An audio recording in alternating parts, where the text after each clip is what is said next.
out here. Let's see. You think you're stepping up, stepping up, stepping up, stepping up, stepping up. The man, the myth, the legend. What is up, Lawrence? How you doing, bro? Thanks for stopping by, man. No problem. Can you hear me? Yeah, I can hear you loud and clear.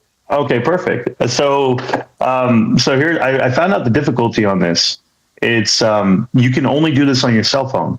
You can't do it with the streaming apps that I have. Like I have a whole setup through OBS, but you have to attach to the cell phone. So it's cool. I went and set up my cell phone, so that's what I just did right now.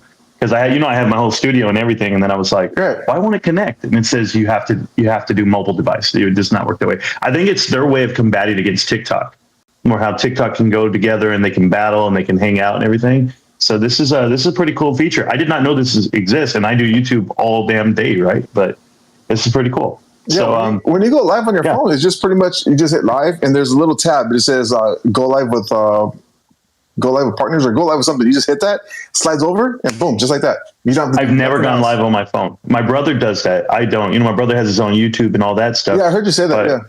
Yeah, it's pretty big. But for me, I don't. I use my whole studio setup because I have the lighting, the camera, and I have a lot of production on the backside as far as like how I get on my my screen, because I'm always showing SEC filings. I have to pull them. You can't do that on your phone.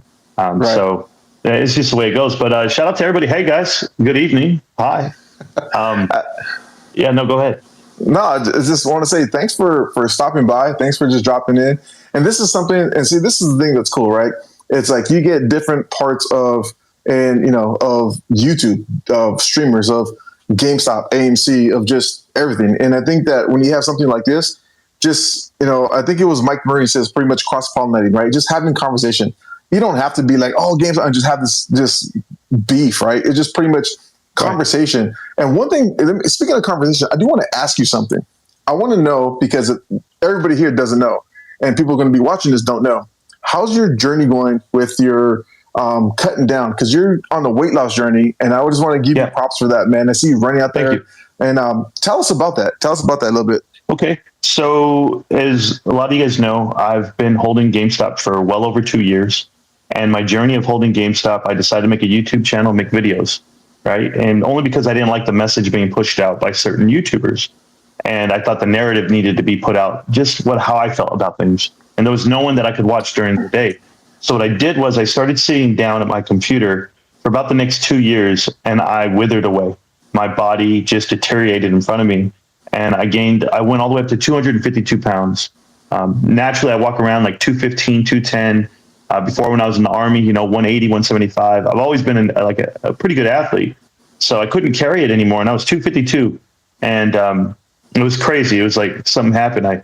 Something happened at work, and I had to go look at myself on the camera. And I was looking for myself on the surveillance footage. And I was like, where is that guy? Like, where am I? I'm like, hold on, I'm not out yet. And then like one of my employees walks over and they're like, no, that's you. And I was like, that's me. And I was like, a man, like I'm walking through opening doors with my belly. It was just too much, but I was 252 pounds, and it was a lot for me because I had never been that heavy in my life, and it crept up on me. And I equated to just sitting down at the computer all damn day. Yeah, I'm doing, connecting the dots, and I'm digging through the crates of everything. But what I did was this time I got up, I went to work, and I took all 400 employees, and I told them I want to do a weight loss challenge for the building. It was like my own thing. Like it was for health. I'm in charge of health and wellness, charge of HR, all this other stuff. So I was like, this is something I could start, but it's more like self gratifying for me. So I started the beginning of May, and in 27 days, I lost 27 pounds. And that's because it was my military workouts. Like I just go that route. So, and I put on a trash bag, and I put on a body wrap, and I put on a sweater, a hoodie, and a jacket, and I run through the mountains where I live. And it's pretty hot where I live. It's just not hot yet. It could be a lot worse. It hit like 108, 107. But when it hits like 120s and stuff, I want to be physically fit so I can do it. And this journey has led me to something new. What it did was it actually hooked me up with my father again, because it's not that like my dad and I don't talk or anything. It's just I take it for granted. He's up the street. He literally lives 4 miles away. And I tell him about my channel. We talk. He watches the channel, actually. He watches a lot of things. He knows about GameStop. He knows about everything. And I just said, hey, Pops, I think you should go with me, because he runs half marathons. So I was like, well, you can do 13 miles, and he's 60. I was like, let's go up this mountain. He's been going up with me. We've gone up the mountain. It's a 5 mile trot. It's a 2.5 and 2.5. So we go up 2.5 miles. Elevation's about 1,600 feet, but he goes with me every day. We do it every day, with the exception of like one day a week. We get tied up doing the yard work and stuff. But yeah, so I've done that for 27 days and I lost all that weight. And I'm still doing it. I did it this morning and I'm grinding. I'm eating right. But it was my whole deal to myself. I want to be on YouTube all the time. I want to study the stock. I want to give everybody the best version of me. And how could I if I couldn't even take care of myself? So I really dug deep and it's been going good. I'm not stopping yet. I'm at 226 right now. Today as I weighed in, so I gained a pound, but that'll fluctuate. I'll get rid of it the next 2 days and I'll keep going. But I'm trying to hit 200 flat. I'm gonna have to lose some. I'm gonna have to lose some muscle mass to do that because I have the bigger bone structure, bone density. But it's okay. I want to look like the mannequin outside of an express store. I want to fit in my clothes again. No, I listen. I could wear it right now. I could stop losing weight today. I look great. I feel great. But that's it. So that was the whole deal about the weight loss. But the journey of holding these shares. I know a lot of you guys hold AMC, and listen. I wish people knew like how much I'm not against the AMC investor. I pretty much. I know you figured it out. I just want to give out the information, and I did it all wrong my first year in YouTube. I went out there and I just bashed the hell out of Trades and Matthew Kors and Adam Aaron. And even though it's looking like we were on the right path with Adam Aaron, just reading the man, it's not a good feeling to know people are going to lose money or people are upside down. I was reading this and people were cost average of $28, $38, and they feel trapped because they don't want to put more money towards the play to lower the cost average. They feel like it's not going to be able to go up. And some people just call it a day. They take their losses and they limp away. And I told this story on my channel. I don't know if you were there, in 2016, 2016, I lost, $17,000. Yeah, actually, and at the time, I was in your live stream and I was listening to that, and the whole story. So tell it, please. Yeah, so I had like 20 something plus in my brokerage account, and I lost everything. I went down to $4,000, and it was like earth shattering because I realized I was chasing things. I realized I really didn't understand what I was doing, but I had the money, and I had the mentality of, well, I'll make more money, right? So it didn't matter if I'm losing chasing things, but the truth is, over this last 7 years, the pandemic really taught me a lot about like what I value. So that's when my wife and I started shopping together and started making dinners together, and the family started hanging out together. It was a different feel. It was a wholesome feeling. It was like I actually felt like a family, even though I've been with my wife 16 years. It was that moment that helped me understand. Every dollar I bring in is precious, and I started treating it that way. And I was in some risky things. I've been in, a lot of blue chips and even in crypto. I actually broke flat on crypto. I made a little bit, but I got out of that casino at the right time to get into GameStop. And obviously, I have a huge Costco position. I sponsor Kirkland as much as I can, but that's different. My Costco thing is a lifetime for me. I've been doing that for over a decade, and I've been doing GameStop for 2 years plus. I started buying it in February, but I've managed to maintain it and still not over leverage myself and over leverage the family. And I've seen the other place. I've seen AMC, and I was enticed. I bought 10 shares. My first, I think it was like February 5th, I had an order in, and then February 26th or 5th, 25th, something like that, I put in a 10 share order. And that's where it started. And then I was like, oh man, hold on. What am I doing? Because I always want to be in GameStop. I don't want to be in AMC. That was my struggle. And I know a lot of people have the same struggle where they're like, I hold both, or I hold all three. I hold Bed Bath & Beyond as well, whatever it may be. But for me, I picked the side of the road, the one that had the leadership that I wanted to follow or the things that I was interested in. Obviously I love gaming, but now that, 2 years later, Mike, I mean, think about it. I've seen your channel grow. I've seen CSI grow. I've seen everybody grow with it, even the Marina. And, and I'm critical of him as well. Because I hold myself to that standard. But what I've managed to do is gather up the right people around me to keep me grounded in the investment, in the movement, and in the information. I'm not allowed to just spew out nonsense and with the idea that hopium's coming without documentation to back it up. And you're going to get that a lot right now because people need hope. People need it more than you'll ever know, man. That's why if you've been watching my videos, I had like 2 motivational videos this week that I made. And it was just because I needed it. Like I needed to post something where I was going to get motivated to just stay level headed because I don't know if you saw, like Wall Street Bets was attacking me. You're not allowed to talk GameStop on Wall Street Bets, but they pinned. Yeah, no, it's banned.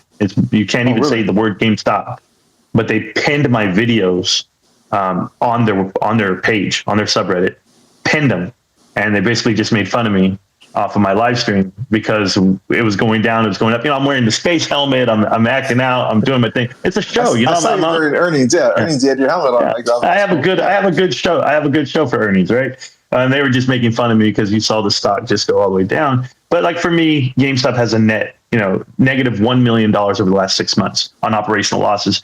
It's not something to be mad about, not something to be concerned about. Let's just play it out. I want to know, is it quarter 2 yet? Is it over yet? Can I get the owner? I'm like, I want the information today.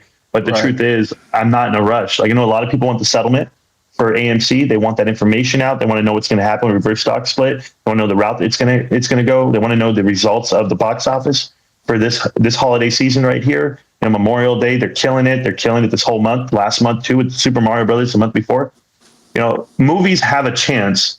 The unfortunate part is, and we've gone over the balance sheet, it's a buried balance sheet. There's 2 ways of looking at things when you have dirt thrown on top of you. Either you're buried alive or you're planted and you're going to grow. So I've always wanted to remain positive. So if this is the chance for people to grow and people to see how you can come out of bankruptcy, how you can come out of private equity being leveraged, you got to pay attention to things like Bed Bath & Beyond. You got to pay attention to other companies that are running same neck, same race, and with the same influence. So that's just me. My whole channel has changed to educate.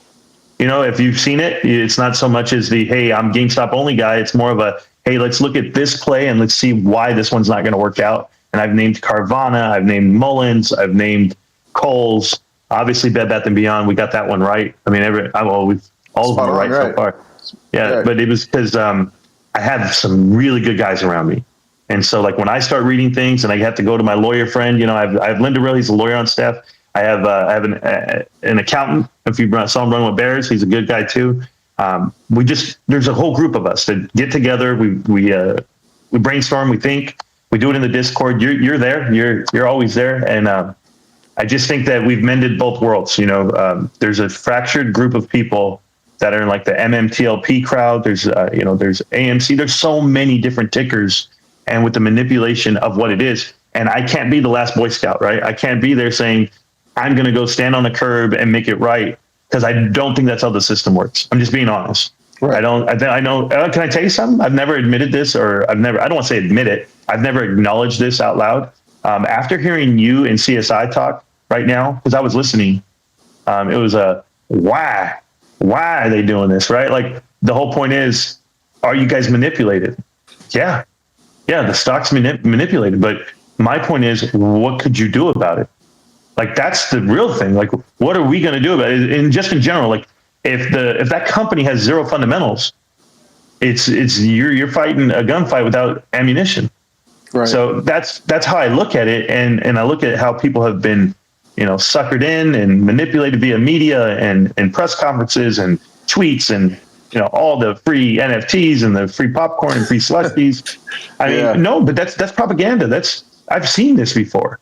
I've seen this in books that you read throughout history. So I'll just keep saying my rights. I'll just keep doing that part. The right things out there. But you've taught me a lot, Mike.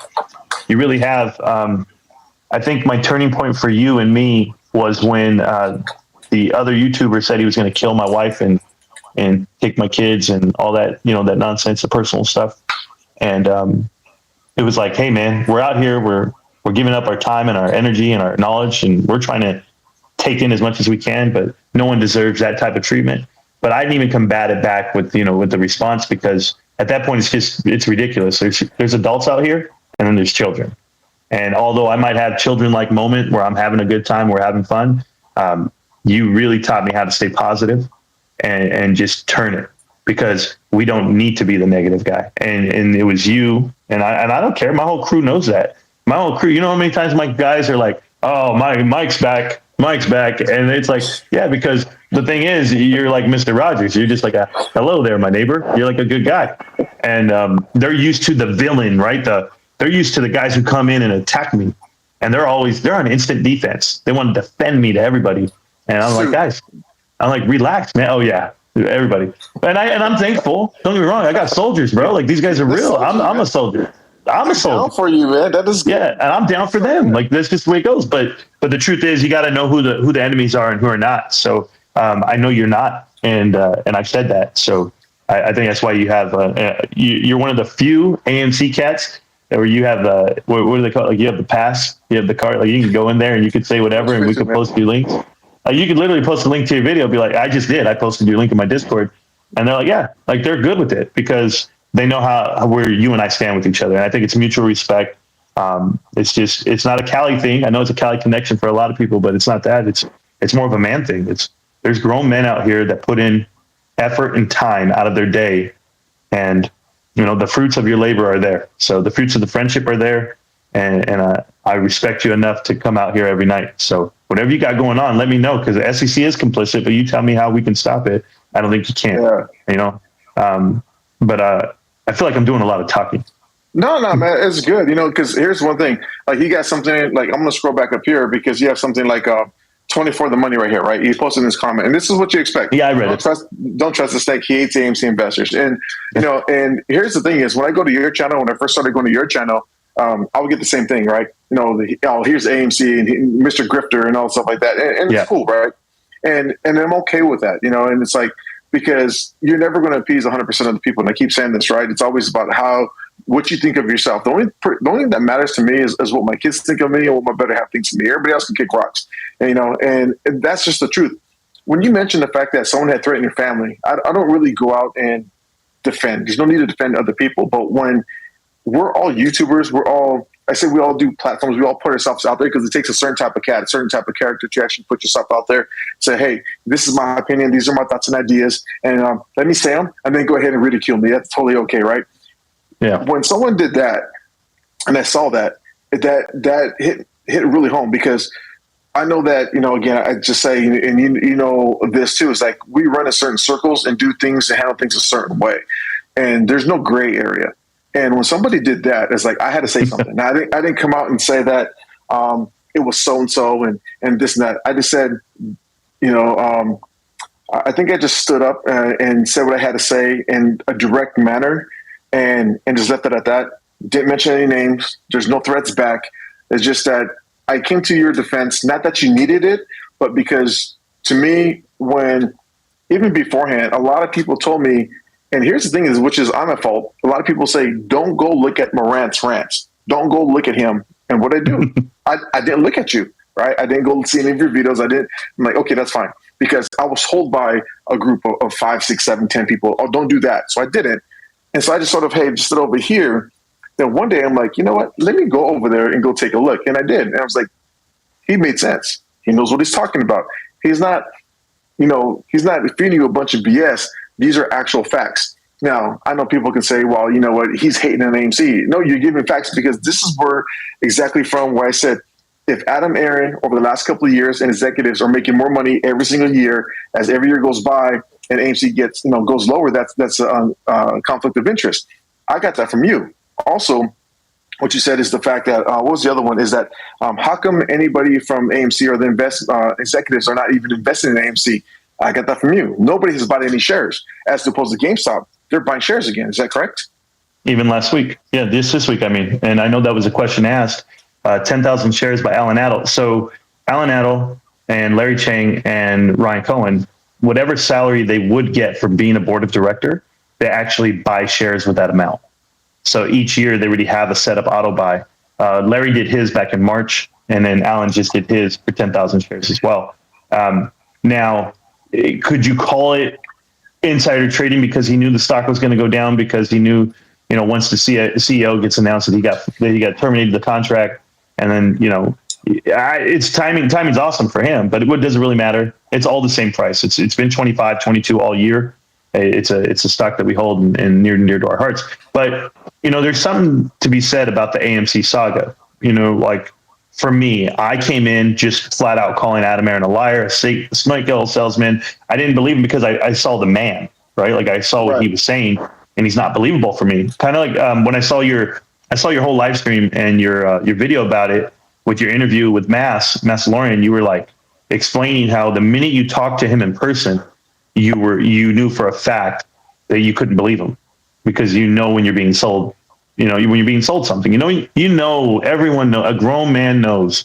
You're like, oh yeah, you can't trust that guy. And you just know it. And it's like, it's intuition. No, it's just, you know how to read people and their mannerisms and their body language. Maybe you have to see it in person sometimes. But like for me, literally when the first day I ever saw him, I go, oh no, I'm in the world of sales, like really big corporate sales, right? Like my whole life. Like when I started with Gannett, USA Today, Caruda.com, all the conference rooms I've ever gone into, all the contracts I've ever pitched, and then going into the world of retail, transferring over, I've transitioned. I've learned who to trust, who not to, just being in the business world of it since. But I mean, you're talking about 20 years and then the military before that. So you really read people like it's life or death. So it's weird to me how this world just follows, but it's always easier to be a follower than it is to be a leader. But here's the part where I've changed. I was sitting there and I was in an interview and with another guy off of Reddit, whatever it may be. I was doing this interview and they said, hey, Marantz, what about private equity? And I had no idea what they were talking about. I was like, what are you talking about? Just like a lot of people in your chat have no idea what I'm talking about when I say private equity. We'll come out and we'll say it. I put up a tweet today and people are like, it gets like 12 retweets, whatever, maybe nothing. But remember, I'm not even a Twitter guy anymore because I'm forever banned. But my new account is tracking. It's going all right. Elon, come get me free. But I used to have like 5,000 people, right? So when you really look at what private equity is, and if people don't know what that is, do you mind if I explain like the whole thing of what it is for everybody? No, please. Yeah, have at it. No, okay. Seriously. So I found this out the hard way, guys. Okay. I had a guy come into the channel one day and he said, hey man, I have a guy. I want you to interview him. He's going to tell me a story. He told me a story about it's called Toy Something, right? And he owned a company and they offered to buy him out and shut him up. They offered him a buyout. He went and became a whistleblower to say no. His idea was that he was going to sell, it's called eToys actually. He was going to sell toys online. His partnership was with Toys R Us. The problem is private equity was already in Toys R Us and didn't want Toys R Us to succeed. They wanted them to fail so that they could get money off the bankruptcy. So any idea that you had to have Toys R Us succeed, it was going to be canceled. It was like, get out of here. We don't need you. We're going to pay you off to get you out. Well, they took his idea and they sent it over to Amazon. This is his claim. And Amazon became $1 billion business with his idea. So he went to the SEC. He filed. This is all real. This is 20 years in. The guy's name is Laser Haas. He's out of his rocker when you talk to him. I talked to him for the first time. He's naming people, naming courts, I had no idea what he was talking about. I'm like, bro, what are you talking about? It's private equity. He's yelling at me. So I stopped the interview. I let it play, whatever. The next day, Mike, Thomas H. Lee kills himself. Thomas H. Lee kills himself. He's a billionaire hedge fund guy. This guy calls me back and he says, Marantz, that was my last witness on my case. And I go, no, quite. Like, I don't want no part of this at all. This sounds like some Bill and Hillary stuff. I want no part of it. And he said, just to connect the dots. That's all he told me. And like as a passing, that's the last time I ever talked to him. He says, connect the dots. And sure enough, I started looking into private equity and what it was. And private equity, what they are, is a group of investors that have money. It's private. And they go ahead and they put it on the books. They will do it via bonds.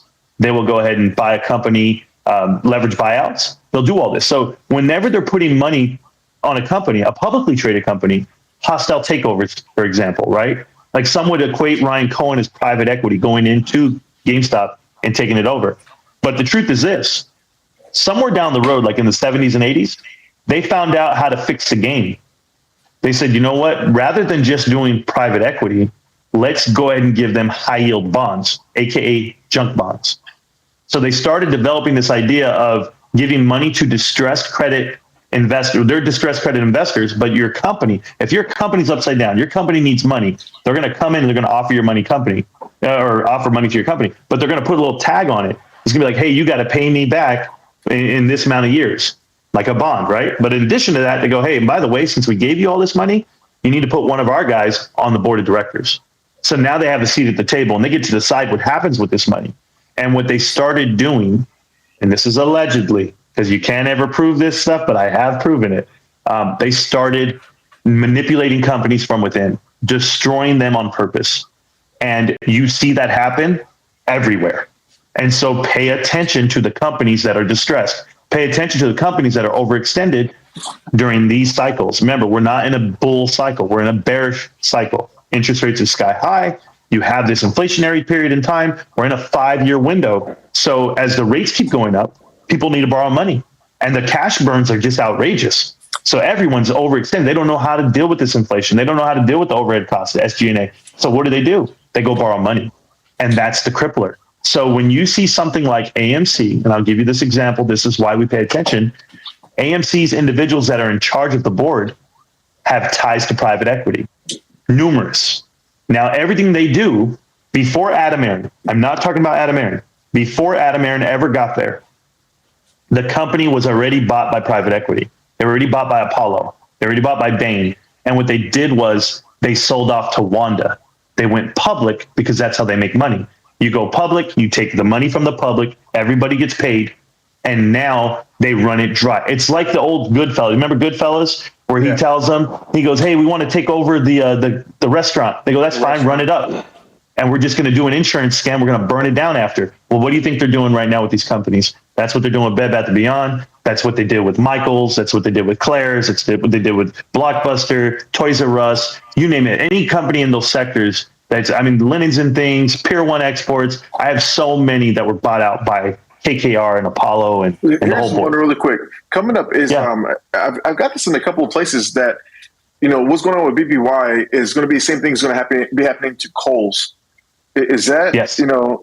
Kohl's? Without a doubt. That keeps popping up again. And it's like, and I got some people like, no, that can't be. But it's like, for me, if there's smoke, there's fire. It's like Kohl's keep coming up, and I keep hearing it in certain circles, like just watch for Kohl's. And it was like, okay, so they're going to die. Kohl's is going to die out. So here's the problem. There's 4 hedge funds, but 3 that they name: Antura, Macellum, and Legion Partners. Those are the 3. Okay, those 3 hedge funds all went into Bed Bath & Beyond 5 years ago with a letter to the board of directors. And that's how they got all their people on the board. All the people you see on the board right now come from that letter.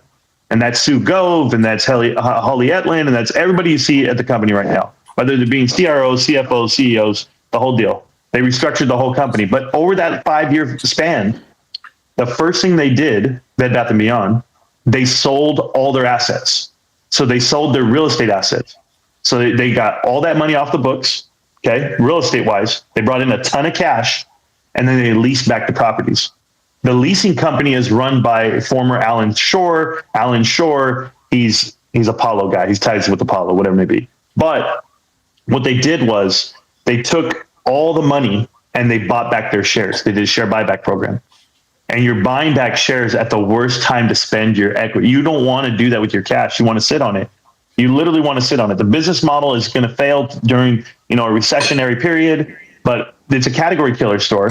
But if you look what happened with Linens and Things, with Michaels, all these stores that have been bought out by Apollo and or bankrupt, they're in the same book, Bed Bath & Beyond. Now let's go over to Kohl's.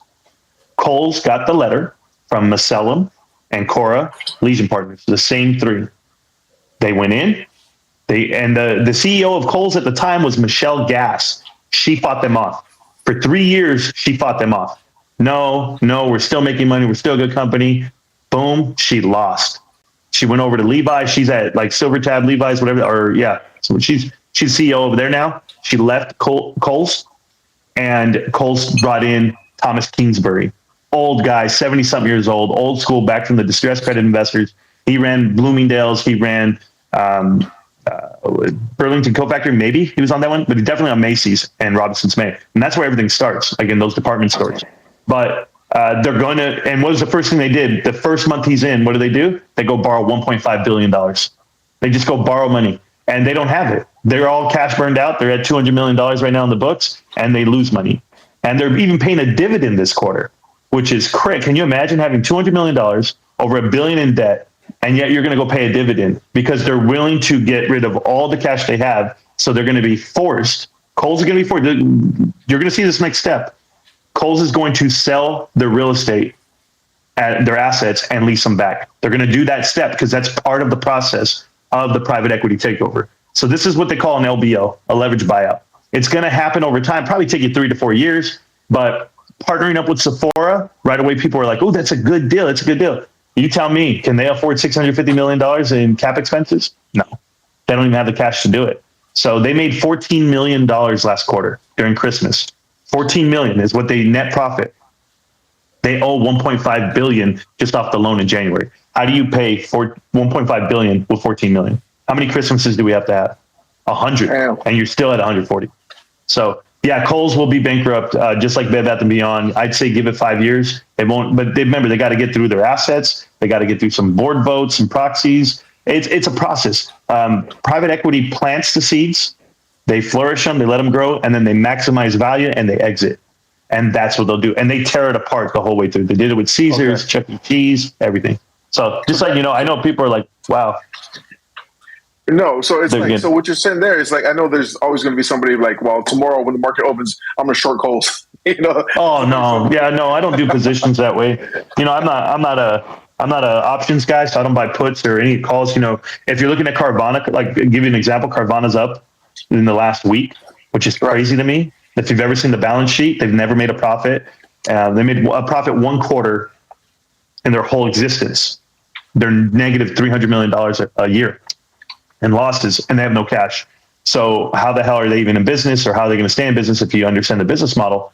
And everyone points to their amount of money they make per car. They make $4,400 per transaction.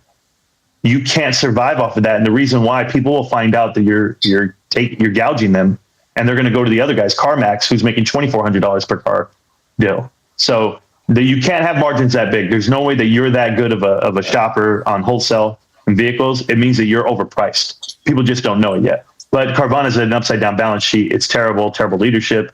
But for whatever reason, it went from 300 something. It's at $19, $20, and people think it's a good buy. That's ridiculous. I stay out of it though. But I don't do that. I'm GameStop. If you don't know, well, you know why I'm GameStop? I'll tell you guys why. If you guys really want to know, now more so than ever, right? I mean, I love Ryan Cohen, but if people know what Ryan did, Ryan went into GameStop, and there was board of directors in there from KKR, which is one of the top 5 private equity firms in the world. And that's exactly who hired Boston Consulting Group. So you had all these fees that they were spending, and the business plan was to expand, go big, go home. And why? Because they want to over leverage them. They want to blow them up. And then they're just going to sell off their assets, and they're going to, sell off the inventory, because Helco inventory, if you don't know that whole partnership, Helco's the ones who's in charge of the inventory for Bed Bath & Beyond right now, by the way. But it's all a deal. Like, they have every aspect of the bankruptcy. They have it covered, man. That's why I tell people, like, if you want to study how to invest, go study how companies go out of business, because that'll tell you if your company's going to stay in business. And that's why I know bankruptcy is inevitable for a lot of companies. There is a way for AMC to get out of the spot they're in, but unfortunately, it's not via any type of business. They have a footprint that's too big. And I felt that was done on purpose. Seeing Adam Aaron go into a company that already had $2.2 billion in debt when they went public. They already had $2.1 billion when they went public. And he went in and said, you know what? Here's a great idea. Let's go ahead and go to another $2 billion. It made 0 sense. From a business standpoint, they don't make enough to do that. So when I saw them overextend themselves, what they're going to have is they're going to have a burn on the balance sheet that is goodwill. So their goodwill is going to burn, and that's under their asset side. So and they still have goodwill to burn. Okay.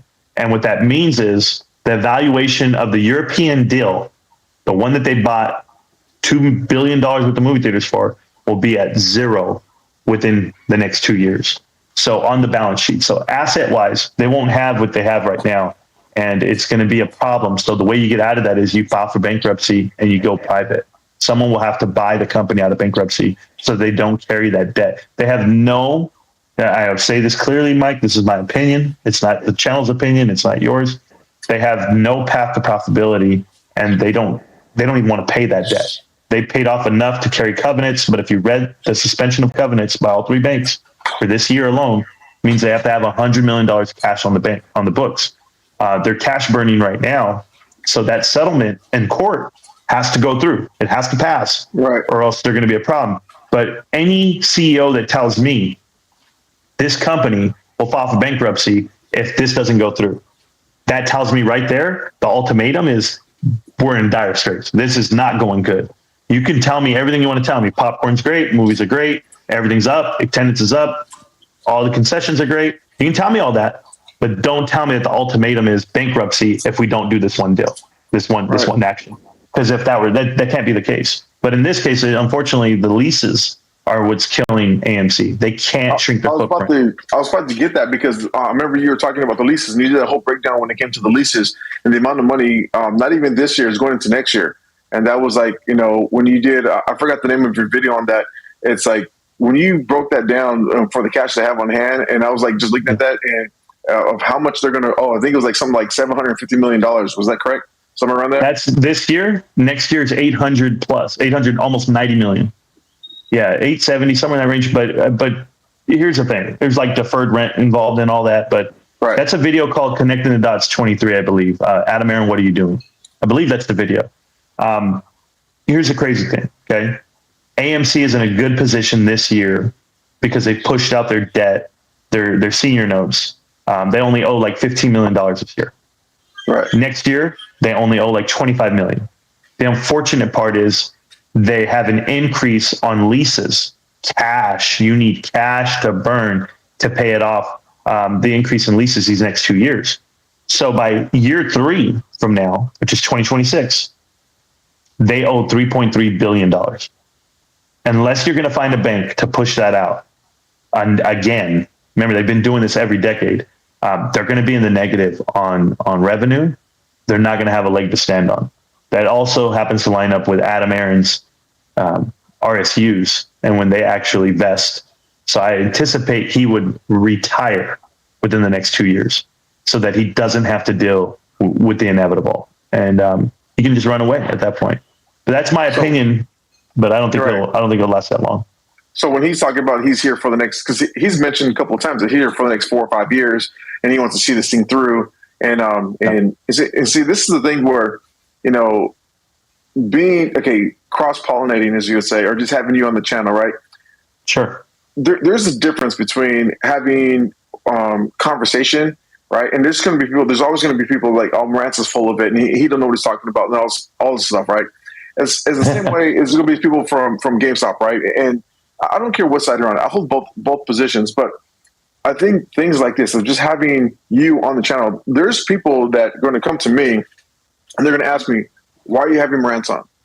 Well, number one, it's my channel. Number two, everybody's welcome.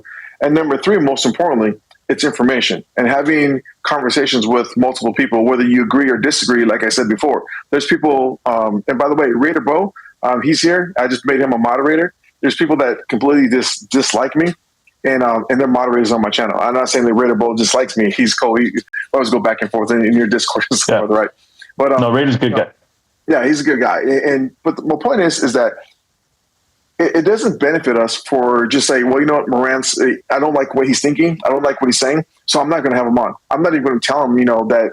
I'm not even going to have him on my channel, and whatever he says, I'm just going to completely disregard it because I think that does a disservice not only to myself, but it does a disservice to a lot of people. And having the information, because it's what you do for a living, it's like someone telling me, going about, hey, this is how you deal with high pressure natural gas facilities. This is what you got to do. They have no idea. I've never been into the business, into the company. So it's like I can hear you. Then people don't really understand that they use emotion in order to justify what they think. And I think that's that's something that they do a disservice not only to themselves, but also to the community. So even having you on, and what you're saying, I know there's going to be people that are going to be upset. I know there's people going to be like, there's no way. But the point is, the numbers are the numbers. And do I believe and you gave me credit on your videos, on your live stream, when I said, I believe in AMC, but I don't believe in Adam Aaron. And a lot of what you say makes sense, and it is true. And I also believe that way as well. So for me, I'm out with Adamir and AMC. Could they be profitable? It all starts with second quarter. I don't care what a lot of people say when it comes to this tug of war between AMC and GameStop. Okay, there wants to be like this divide, and I think that if we have this divide, and it doesn't matter what ticker symbol, what stock. If we have this divide and we keep pushing the divide of my stock's better than your stock, whether it's true or not, is GameStop in a better position than AMC? Yes, absolutely, 100%, 1,000%. There's no denying that, right? But overall, for the most part, is like if we have conversations going back and forth with one another, I think that's what makes a difference when it comes to community. Because there's people that can understand what is going on, and and as things start to progress, it's okay. Where it's like, all right, now I'm understanding as to just being completely in the dark and just being oblivious to like what is going on. And I think someone like you coming on and just explaining, and talking about Kohl's, talking about BBY, talking about other companies and how they're going. What you said right now. If you want to know how a company how'd you say? If you want to know about a company of how they run, it's like see how they go bankrupt. Would you say? How'd you say that? Yeah, yeah. If you want to know how to invest in a company, there it is. Understand how a company can go bankrupt.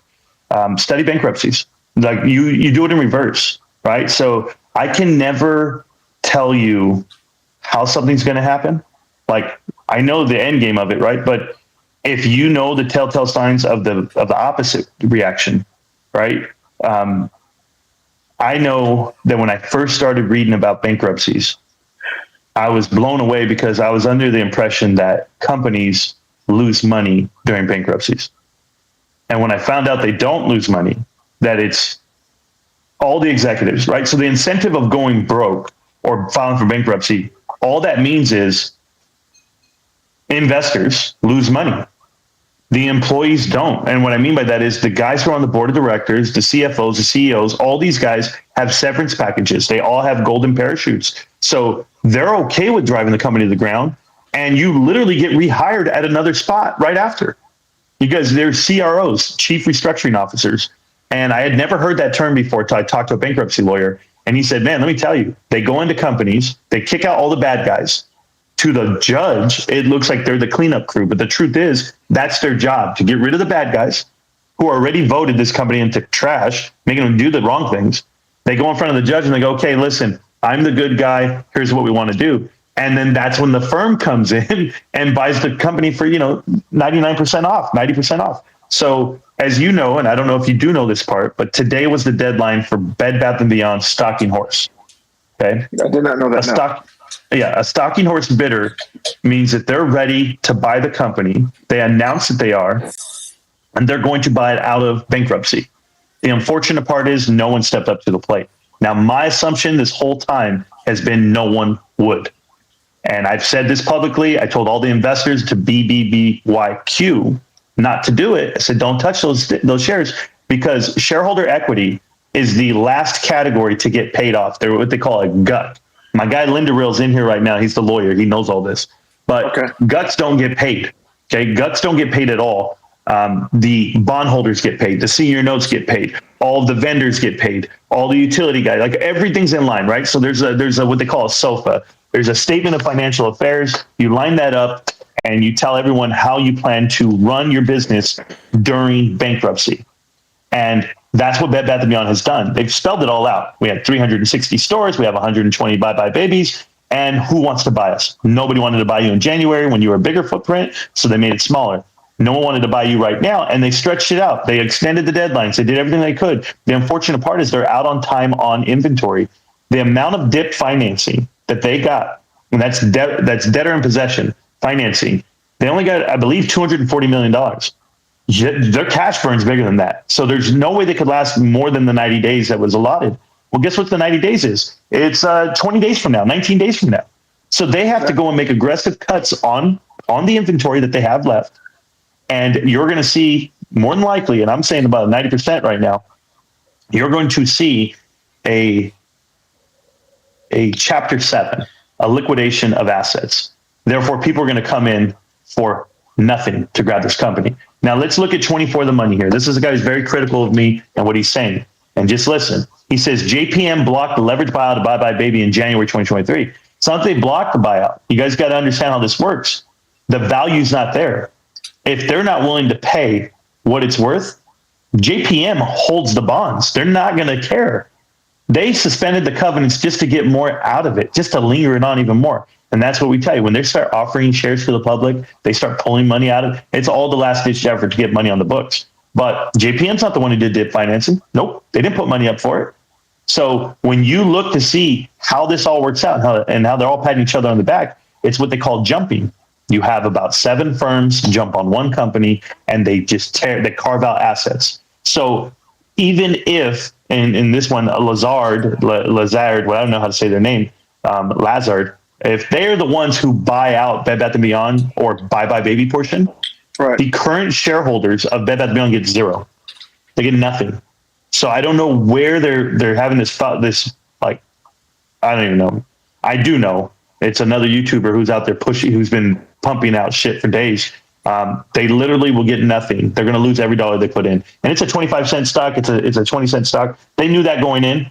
They knew that they were buying dead weight, but they just don't care because, well, some people just want to be, on the side of something and hopefully they can hit. I mean, you can go buy a lottery ticket, Mike. Go buy one tonight. Who knows? You might win. But that's worse than a lottery ticket. That's the odds of that being a successful investment. But we knew what it was. We knew what it was because when you really follow through and you connect those dots that we're talking about, you knew exactly who Sue Gove was. You know who all the executives were. And I told everybody. And I was told, and I quote, "You don't know shit about Bed Bath & Beyond. So shut up." I was told that by the whole crowd. And they said, I don't know anything. And 100% right, because I knew what she was. I see a lot of people in your live streams too talking about that, dropping in and be like, talking about BBBY and saying stuff, and then obviously you have your people, getting your back and so forth. And so, I've been, so whenever you live stream, sometimes, I just go in there and I learn something from you. Sometimes I listen at 1.5 times, right? So so you catch up. So to catch up and get to where I need to be. And so I want to ask you, you still have some time? I'm all yours. I'm all night, bro. Unless you kick me out of here. I'm on vacation for 3 days. I ran up the mountain this morning, ran down. We're going right back tomorrow morning. But I don't work for 3 days. I'll be live tomorrow though at some point in the afternoon. All right, cool, man. There's a couple things I do want to ask you, and I see. I actually wrote it down. I just what's your thoughts and opinions? And this is getting away from AMC and GameStop. Sure. Actually, let me go to GameStop real quick. There's something I want to ask you about that. Your justification for price, $26, right? And that's what it was pushing up to in the after hours. And then we have, obviously we have them canceling the earnings call. What's your thoughts of how it was pushed down? Do you think that was warranted a $5, $6 move to the downside in the after hours because the earning call was canceled? Absolutely. Absolutely. And it wasn't because the earning call was canceled. They can give you that reason, but I would just tell you, GameStop was on a 24-day tear. Went from $18 all the way up to $28 in the after hours. There's some money to be taken there. People take profits every quarter. They have to show profits to their shareholders. Everyone. Ray Dalio sold out his position in the first quarter when it went from 16 all the way up to 27. On those runs like that, right at earnings, if you can do them off the hours, whatever it may be, you're going to find some type of value in your run. But for us, the guys who are in it forever, we just look at it and, price action doesn't affect us. So we're just like, oh, there you go. Oh, wow. But that's about it. You see Bubba Gambino's comment right there?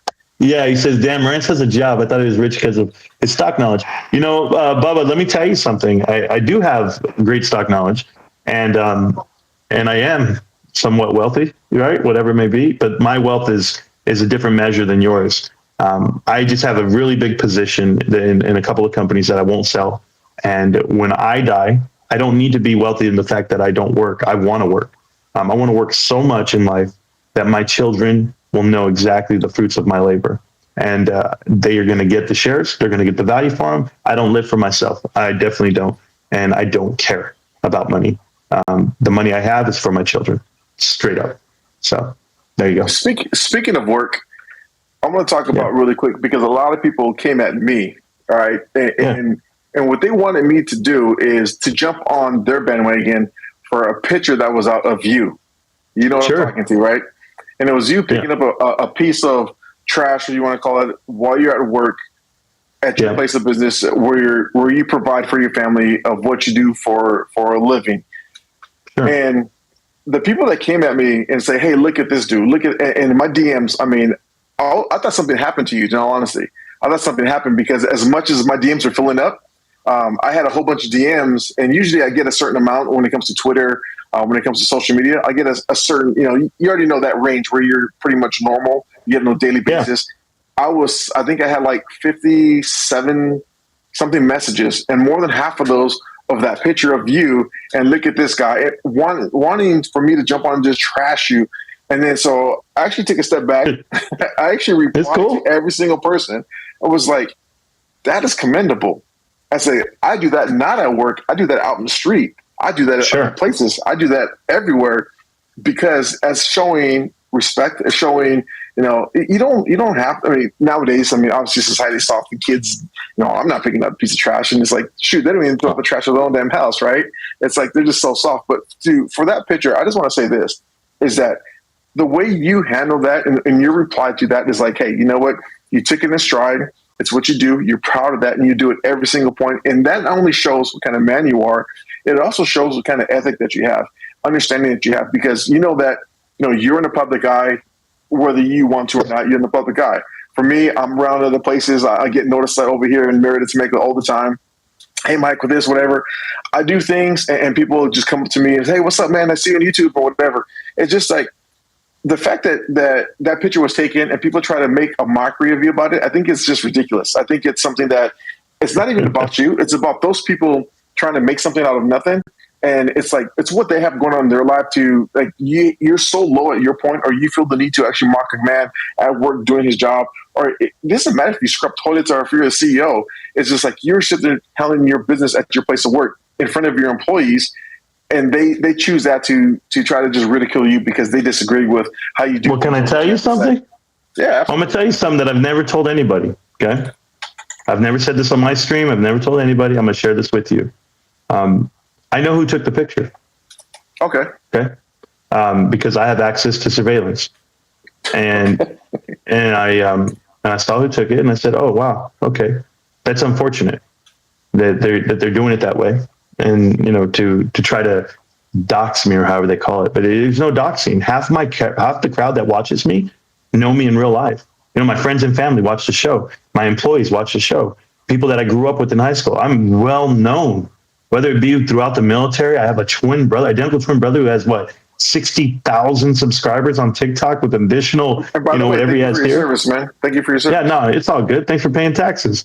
But so we literally are very well known. So it's like, what I do for a living. If you talk to me offline, I tell anybody. I choose not to talk about it on the tube right here on anything because I don't want it to be a conflict of interest on the way I view retail. It's a skewed viewpoint because I have a really big knowledge, but I'm going to share something else with you. They want to take this picture. I have a picture that I just took 2 days ago. I was in a meeting with the CEO of Costco, Craig Jelnick. He came to visit the store, and I'm part of the senior staff. And we have to meet him at night. And he walks in. I'm going to tell you the compliment he gave me. Not only did I take my selfie with him and ask him about stock splits and other nonsense, whatever, because I ask a lot of questions whenever he's there. I said, sir, no, he said, Maureen, he goes, I just want to tell you one thing. I was like, yeah, what's going on? He goes, your store is clean. It's immaculate. I'm like, thank you. And that's because my boss rubs off on the way he the way he operates. And we're the same. Everybody wants to do their part, and it doesn't matter what position you hold. So the guys out there that call me a janitor or say that I lick the floors or they need a discount on hot dogs and a drink or whatever they're doing, I'll just tell you right now, they couldn't afford me. That's one, half these guys. But the second part of that is I'll do whatever it takes for my family. So if I was a gardener, if I was a grape picker, all the above titles that has been held in my family, I'm just fortunate to be where I'm at today. But I am the son of a grape picker. I'm the grandson of a grape picker, and we've done really well in life. My brother and I, my sister, she's just as successful as any one of us, all of us. And I have numerous people in my family, so that have done it right. But you know what? Serving the country's half of it. Becoming the best person, the best version of yourself that you can be. That's all I'm about, man. So about impact. You want to grade wealth? And I told people this is how I grade wealth. is what's the impact you make on the world. You know, Albert Einstein was not the richest man, but he made a huge impact on mankind. And I feel like I'll never compare myself to the greats out there in this world, but I just tell you, in the pantheon of it all, I'm doing the best I can on YouTube, and it's my platform. That's what I run with. I don't do, Snapchat. I don't do Instagram. I'm not spreading myself thin that way, because this is what I can do. It's easy for me, and still be able to spend time with my wife and kids and play my games and go to work. And I'm working, the other night I worked 14 hours, man. And I still had people DMing me, hey, when's your next video? And I'm just like, oh God, 14 hours, dude. Like, it was that real. But, my moderators, the team I have, the production staff that I keep with me, it's grown over time so that I can have more free time. Believe it or not, Mike, I know you're a one-man operation type deal. Like, I can tell just by the way you do things. I'm not saying I'm not. Like, I do a lot on my own. But if I didn't have the team I have, I would waste so much time. I'm so fortunate to be able to reach across the aisle and go, hey, Linda, what's this mean on this filing, on this docket? Boom. Hey, Ruben, what do you have for this? Hey, Kyoto, can you edit this and look at this video and send me the clips? Almo, what did you watch last night? I have a guy named Almo Nestor who watches every clip of every YouTuber all night long, and every political clip, everything. He has all. Really? So when I wake up in the morning, because he works nights. So when I wake up in the morning, he gives me a rundown on what's current, what's going on. I used to have to do that myself. I would go in there with a sketch pad and I'd be like, all right, here's the 6 things I want to talk about today. And then I'd go live for 7 hours, right? And within the first 5 minutes, I already talked about all 6. And now what do I do for the next 5 hours? I do impressions, and I was like, beating myself up, and it was just nonsense. So that's the difference. But a lot of these guys, they want, I don't know what they want, what kind of content they want, for YouTube. But half of these guys couldn't do what you do. They couldn't push record. They couldn't speak eloquently enough to keep a topic going. So I let people talk in the chat all the time, man. And I read it. I even read the guys that we block. You know how it goes, but that we don't block them. We just mute them for 300 seconds. And you give them 300. That's what you give them. And then they got to stick around. That's it. Or they can leave. So Mr. Morantz, you believe AMC would got to bankruptcy? You mean would go to bankruptcy? One, I'm going to say a very unpopular opinion right now. And I feel it's inevitable. There's no way out of it. And I'm willing to have that conversation with anyone when it comes to fundamentals of any path to profitability or any revenue idea that they have. I can counter it because I'm in the world of what they're trying to do. And that's just it. So I'm in the world of credit cards. Yes, I launched the number 2 largest credit card in America. I was the regional trainer for Los Angeles, for all of Los Angeles when I did that. And I can just tell you, it's not fruitful on the other side. There's different ways to make money, and that's not it. But, I wish everybody the best on their investments, because I do want the best for people. I just don't know how that outcome is going to happen on some of these investments. It's really tough. Yeah, the days of making, I think a couple of years ago when you put in, you could throw a dart to the dartboard, make money. I think those days of making 300%, 400%, 500% constantly, people think that's still going to be continuous. When we hit another bull run, we're going to make life-changing money. I truly believe that, like you just said, that we're actually in a bear market and we're having to push the upside. We're having a nice little spike. It is what it is. I still think we haven't found the downside to the market. Looking to see what I've seen, especially I did a video earlier today talking about commercial real estate. I used to think the housing market was the issue, not prices of the stock market, but commercial real estate itself is going to be devastating, not only to the economy, but to banks and regional banks. And just seeing that is like, man, it's like the amount of information that the stuff that I could just get, by just doing a little research, a little DD, is that AMC and GameStop, I think it done a couple of things. Number one is the fact that it allowed us to take time and to find out what's going on in the market, because we obviously, we don't know. People from the news, they're not going to tell us a bunch of propaganda. They're not going to tell us what's really going on. They're going to pump out whatever narrative they want to do, whatever they want to push out to make you think they believe in, or for they want you to believe in, and just let you roll with that. When they tell you everything's okay, it's not okay. And you heard me say this: the retail investor is always last to know. And when I started saying that, it's like it just became more and more truthful. And it's sad, honestly, because there's people that try, you put in their life savings and whether it's for AMC, GameStop, whether it's other ticker symbols, whether it's something in the past. And when it comes down to it, they end up losing the money because they're getting manipulated, they're getting shied on, they're getting robbed from.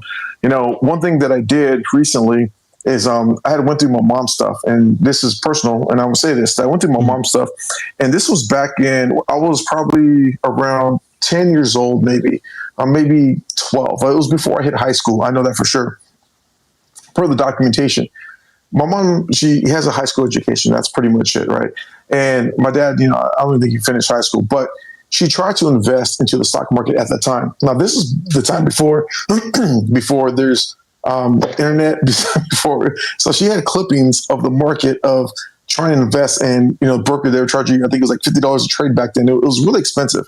I don't know the exact price, but they charged a lot. And so the hundreds of dollars working three jobs to try to invest and save money for us was being taken away from just fees. And there was no way. And she gave up. And, going through all this stuff, my mom's fine. She's healthy. She lives in LA, but going through all this stuff and hopping around and seeing this firsthand, it broke my heart, because I know she was trying to have a better life for us, but she didn't stand a chance. No chance in hell. I mean, she has a better chance of winning the lottery twice and getting struck by lightning on the same day than she had of making money in the stock market at that time. Because the clips that she had and she's trying to invest, you're talking about 3, 4, 5 months down the road. I mean, this day and age, we get information that's instantaneous and still relate to the party because of what's going on, how fast things are and how fast things move. And I think that the whole thing with AMC and GameStop, it allowed all of us, I know you, even in the corporate world, you know a lot more than the average person by far. As everybody here already knows, can see and can tell by what you talk about. And I'm sure there's, including myself, that, things that you mentioned that never heard of before. And that's okay, right? But the point is that it's allowed us to actually bring more things to light and try to spread information, good information, and just to help each other out. Whether you agree about AMC, whether you agree about GameStop, Mullen, MMTLP, I don't care what it is the fact that if we can actually just conversate, and again, going back to this, is the information that we're getting we're just fed a bunch of garbage, man, a bunch of BS, and going back to the commercial real estate market, it's like, how many people are oblivious to what's going on? And this is something that me and my better half, my wife, we talk about, is like, what we know now to what we know about 2 years ago, it's night and day. And being excited for what's coming down the road, because now we know how to make money off of it, as opposed to not knowing how to make money. Unfortunately, families are going to be hurt by it. Unfortunately, people are going to lose a lot of things: homes, businesses, 401ks, pensions, a lot of stuff, right, including myself. But setting up and countering that and trying to work your way around it. We're just having a conversation earlier today about the VIX, SQQ, TQQQ, SPXS, SPXU, inverse ETFs that are 3 times. And it's like having those conversations with just retail. I think that is something that's a beautiful thing to see.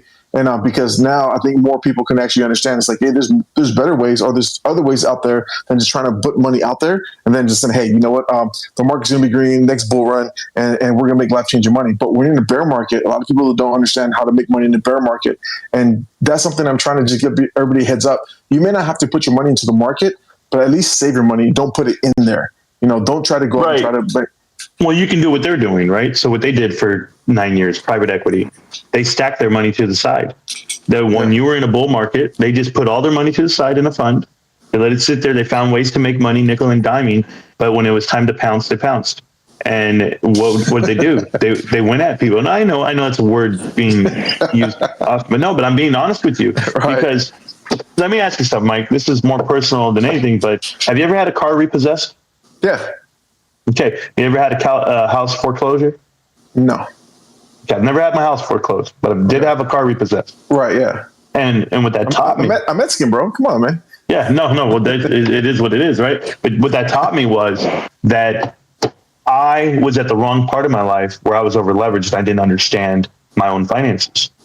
Now, when you buy a vehicle, you literally plan for everything, right? When you go ahead and you buy a home, you do the research on what's within walking distance, what are the Melloroos, what are the taxes, how many doors does this house have, what's the hardware, where's the water connected, how many gas lines. You're doing so much due diligence on the home because you're going to make a big investment. I ask you, how many people out there did the due diligence on their investments before they made them versus that home, versus that car? Everybody does due diligence on everything they choose to spend their money on, with the exception of the reckless spending they do on the stock market, because they think it's a game. They think it's a gamble. And that's because of the nature of media. You're being manipulated. You're being manipulated by loss porn. You're being manipulated by the individuals that show you their screenshot when they hit big. But for every jackpot you see, you're seeing 200 people that are down and out and had to sell, because it's not that. It's all facade at that point. And when you talk about commercial real estate and we talk about what's about to happen to this country, this is dead honest, okay? For us to admit that we've lost and that inflation has to go all the way up and housing rates have to go to 10%, and all of this can really happen within the next couple of years, you have to understand that big tech laid off thousands of people this past year. Big tech is still paying severance packages. None of those people have filed for unemployment. And big tech's going to pay those severance packages up until about election day. Okay. And if a Republican gets into office, you now can put the blame for the next step that's about to come. And what's going to come? Well, I'll tell you what comes. What comes with pressure, what comes with bankruptcy, what comes with all of this? Divorce. Because families get stressed. People lose their jobs, they can't pay their mortgage, and then they get divorced. And when you get divorced, you're willing to sell your house at any price. You get that part, I get this part, we split, I can afford this, you can afford that. All of this is just a ripple effect, because now those individuals are not buying furniture to fill up the homes, they're not getting cars to rent. And when you don't have cars that you're buying or whatever it may be, you're not buying new cars, that's another whole sector that goes down. We saw this happen in 07, 08, 09. Right. It happened. And now you ask yourself, what companies can grow during these times when everyone else is failing? The auto industry was bought out and saved in 2009, 10, and 11. Is that Ford, right? Ford, you name it. They all got a kickback. They all got a leg up. And during that time, you had this small automotive company trying to raise money and showed zero profits. And that was Tesla. And over the next 11 years, Tesla went and worked for it, grinded for it. And eventually they can show you the stock split. They can show you the not dividend, but they can show you the stock split, and they can show you the S&P 500 announcement when they got in. And then you can see what happened to that stock. So you can bet on the short side of any stock you can, and it can be the worst distressed credit cycle in the world. What are we doing and where are we investing to combat that? That's why I'm with GameStop, because while all retail is falling apart, their balance sheet is upside down. They've been all borrowing money. You know, the senior notes are through and through. GameStop has a negative $1 million over the last 6 months on operational debt. They have a cash, not burn, but cash increase on free cash flow of over $350 million over the last 9 months. It is the type of business that is cyclical, that is inflationary proof and recession proof. So that is something that's being built that no one's talking about. Everyone looks at the doom and gloom of what is, because everybody can point out, it's all digital and nobody does disc anymore. No one's brick and mortar anymore. And it's like, yeah, you're right. But companies are adjusting. Companies are not just sitting flat. They're not flat footed. So AMC's trying to transition as well right now. The unfortunate part is the leadership. That's where I have a big problem with. But I love the people, man. People want to go to I want to go to the movies. I want to go watch The Flash. Now, you guys can Google where I live, and I'll gladly tell you I live in the Palm Springs area. I do not have a single AMC movie theater within 50 miles of me. They don't exist out here. So if anyone thinks I'm hating on AMC for that reason, no, they just don't exist. All right, so you go to Cinemark, right? Yeah, I'll go to Cinemark, and I'll go see The Flash. That was it. But hey, if you want to get to the chat and stuff, I don't know what these guys have been typing. My wife, while we're talking here, my wife brought me dinner. Oh, nice. Yeah, so I've got a big burrito I got to eat, but I don't mind. But yeah, life's good, man. I really want to thank you for having me out here. I didn't like Mr. Morantz. After listening to him and his knowledge, I have changed my mind. Oh, that's cool, David. David Massaroyo, I have a different question, like even to that. I know, and I thank you. But I always say, why? Like, why doesn't somebody like me, other than the fact that they've seen a couple of videos that they don't take the time to go hang out in the live stream and really talk it out. Because I talk it out with all AMC guys. I've been talking to AMC investors for over almost 2.5 years. And it's been a constant struggle because I wanted the best for everyone. I still do. I still want the best for everyone. But some people are stuck, man. Some people did make that mistake of being over leveraged. Like I told you, if you take your working capital and you make it work for you, and I know we were talking about that earlier, you can make a comeback. On that one brokerage account where I was down $17,000, I've 10x my money. Okay. Over the last 6 years, 10x my money just in that account alone, and Nice. And I leave it there. And I don't even mess with it, and it's extra cash for me. And I literally put it like in Costco stock, right? So I bought 40 shares of Costco stock in March because I knew the leg up was coming. I read the TA, and we talked about it in the Discord, and I talked with all my guys, and I said, all right, this is the year that I take a move. I make a move on Costco. So I made a move on Costco stock, and it's already up. And I think it's up like $30-something a share right now, with the dividend as well that they paid out, an increased dividend of 13%, quarterly dividend. I feel that Costco has a leg all the way up once they increase their membership fee, because that's going to be an instant $1 billion to the bottom line, instant, and that'll happen. So I feel that company, that stock, can go all the way to $650, $700. What's the executive member? Was it 120? Is that what it is? 120 right now, $120. Yeah, but I think it'll go up to 130. I think it renewed. Oh, there you go. I've been since 2012. I'm not too sure. It's been a long time, maybe 10 years, 8 years, and I didn't use it for the last couple of years. I mean, just there's more to it than that. You don't want me to start pitching Costco, not on here. You're going to buy a table, TV, mattress, optical, pharmacy. You can do all the above. I made a comment about eating the hot dogs over there every time I go to Costco. Hot dog, $1.50, brother. Dude, you can't beat that, man. My wife says, she's like, yeah, stop eating hot dogs every time you go there. You can't just have a hot dog, just go to Costco. Eggs, hot dog. It's like a big shopping hot dog. It's like, I got a new salad coming out. Avoid the mango smoothie. I didn't like it. This is my personal opinion. It's brand new. Just came out. But no, man. Hey, I appreciate you, Mike. I'm going to eat dinner tonight. I know this was fun for us. If you don't mind, I'll clip the portion of this. And I can put it up on my side, just because I at you on it, though, whenever I throw it up and stuff, out of respect. No worries, man. I know we're on the same page for a lot of things, but all the guys out there that are watching Mike's channel, I just want to say thank you guys for everything. Honestly, this is an eclectic group. I've watched Mike's channel myself. He knows I watch him because I've told him. It's just his, and I don't want to talk about you like you're not in front of me. It's the fact that you're extremely positive when everyone wants you to be negative. It shows a sign of a level of maturity that I had to, not that I had to adopt, but I really had to say, well, that's you. I'm like, that's you, Moran. It's like, what the hell? What are you doing? Like, I don't need to downgrade my intelligence just to have people understand with what I'm doing, with whom I'm dealing with. So that was it. And you really rubbed off on that side for me. So with that being said, thank you for everything. I appreciate you, Mike. And for all the naysayers out there, guys, it's really simple. You can invest in anything you want to invest in. Believe in anything you want. But remember this, and I said this earlier today, and I'll tell you this till the day I die. There's a limit to the amount of knowledge you have. The only thing you cannot limit is your imagination. So imagine better things for yourself. Imagine a better outcome. Imagine, well, it can be limitless. So go for it, guys. Get educated, but dream big, please. All right. You got it. Before you get out of here, say it, man. Say it. Oh, yeah. I'm so sorry, guys. GameStop. Can't stop, won't stop, GameStop. I'm going to see you around, millionaires. Peace. Take it easy, bro. Thanks, man. Late. Yes, sir.